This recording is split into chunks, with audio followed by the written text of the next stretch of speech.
प्रेम से बोलिए छठी मैया की जय। छठी मैया की पांचवी कथा। पहली कथा जो देव माता अदिति से संबंधित, दूसरी कथा जो राजा प्रियंबद और रानी मालिनी से संबंधित, तीसरी कथा जो मर्यादा पुरुषोत्तम भगवान श्री राम और माता सीता से संबंधित, चौथी कथा द्वापर युग से कर्ण और द्रौपदी से संबंधित, पांचवी कथा कलयुग की है।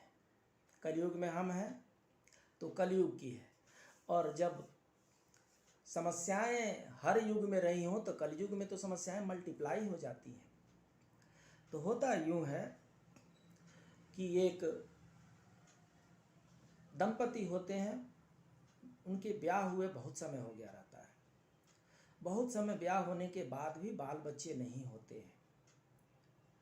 उनको कहीं किसी दिन ऐसे ही छठी की पूजा हो रही होती है, उनको पता चलता है और उनके मन में भी ये प्रबल इच्छा प्रकट होती है कि हम भी छठ का व्रत करेंगे।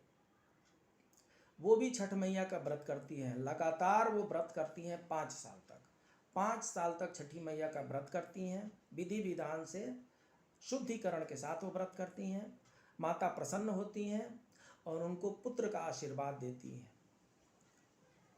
वो पुत्रवती हो जाती हैं और एक सुंदर पुत्र उनको प्राप्त होता है। माता का सुख उनको प्राप्त हो जाता है। उसके बाद से बच्चा धीरे धीरे बड़ा होता है। बड़े बड़े दुलार से उसको पाला गया है, क्योंकि वो माता षष्ठी की देन है, छठी मैया की देन है। तो बड़े दुलार से उसको पाला जाता है, बड़ा हो जाता है। बड़ा होने के बाद से उसका ब्याह हो जाता है। जब उसका विवाह किया जाता है, उसके विवाह करने के बाद से जो ये दंपति हैं, ये अपना छठ मैया का पूजा पाठ जारी रखते हैं।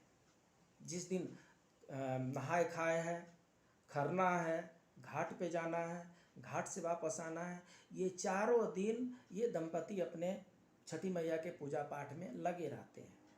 जो नई नवेली दुल्हन आई है,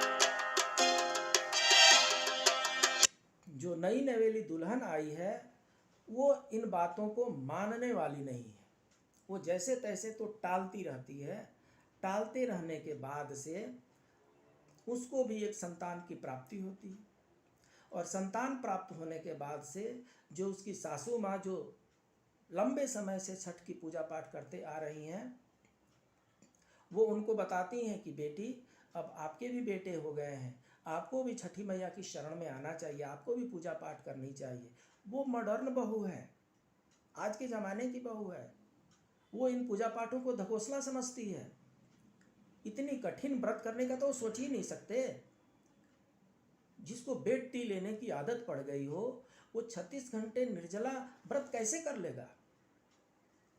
तो मॉडर्न बहू जो है, पहले तो टालम टोल करती है और बाद में वो जैसे तैसे साफ साफ बोल देती है कि माता जी, ये आप ही कर लीजिए, हमसे ये नहीं होगा, हम तो चले अपने किसी न किसी पार्टी वार्टी में। खरना के दिन भी वो खाए नहाए के दिन भी वो शुद्धिकरण का ध्यान नहीं रखती है, अपने इधर उधर निकल जाती है। सास जो है, उसके मन में पता नहीं किसी अनजानी कोई किसी प्रकार का ऐसा कुछ धीरे धीरे उसके मन में भय बैठने लगा है कि पता नहीं मेरी बहू तो माता का पूजन पाठ कर नहीं रही है, कुछ अनहोनी न हो जाए। कुछ अनहोनी का डर रहता है माता के पास।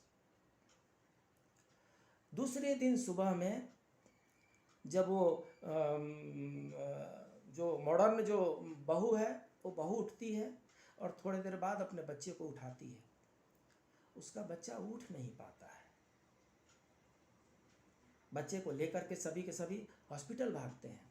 हॉस्पिटल में जाने के बाद से डॉक्टर बोलते हैं, मैं जीवित लोगों का डॉक्टर हूँ, इसकी सांसें नहीं चल रही हैं, ये निष्प्राण हो चुका है, इसका हम कुछ नहीं कर सकते, आप लोग ले जाइए इसे। जैसे तैसे उसको, अब ये लोग सोचते हैं क्या करें क्या ना करें। हॉस्पिटल से जब ये लोग बाहर निकलते हैं तो एक अनजान महिला आती है और आ करके और उस मॉडर्न लेडी को बताती हैं कि हे देवी, आप ऐसा करें सूर्य षष्ठी का व्रत चल रहा है। आज आज बच्चे के निधन के चलते आपने ऐसे ही भोजन ग्रहण नहीं किया होगा, तो आप व्रत रह लीजिए और व्रत रह करके शाम में अस्ताचल सूर्य को जल दीजिए, सुबह में उदयमान सूर्य को जल दीजिए, छठी माता की पूजा पाठ कीजिए। हो सकता है कि छठी माता आपके बच्चे की जीवन लौटा दें, उसमें जान डाल दें। अब तक अपनी सासू माँ से कहे हुए बातों को ये मॉडर्न जो सब बहू थी वो नहीं समझ पा रही थी, लेकिन जब बच्चे की जान की आई तो उसको भरोसा हो गया।